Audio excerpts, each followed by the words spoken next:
We've talked about the challenge of forming habits in a dopamine deficient brain that an ADHDer has, but the irony is that you're 3 times as likely to form chemical addictions. I'm Sol Smith. I'm ADHD and autistic life coach and the author of the Autistic's Guide to Self-Discovery. ADHDers will experiment with drugs, usually at a much younger age than the neurotypical will. And they are more likely to become hooked on it because their novelty-seeking brain will find something stimulating, and it basically feels like it's self-correcting the symptoms of ADHD when it's a stimulant. I mean, even nicotine can be extremely appealing to an ADHDer.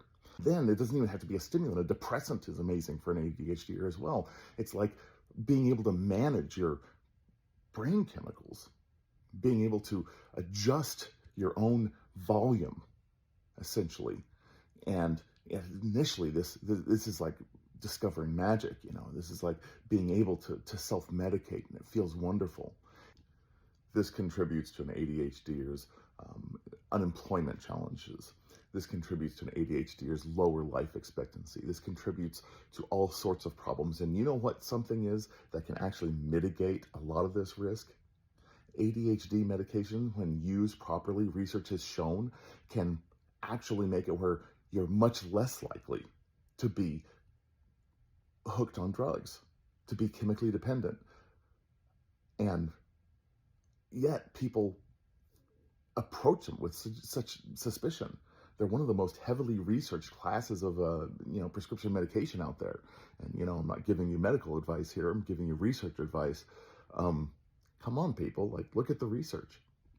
And we're looking at a marginalized group that's in crisis, and it's become somewhat of a pop culture reference these days. Oh, I had an ADHD moment. I left my keys behind.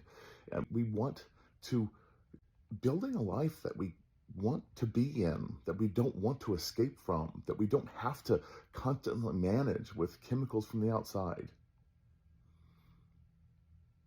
This is what we do in our support groups. This is what we do in coaching. This is what we do, with really good therapy. This is what we do. So.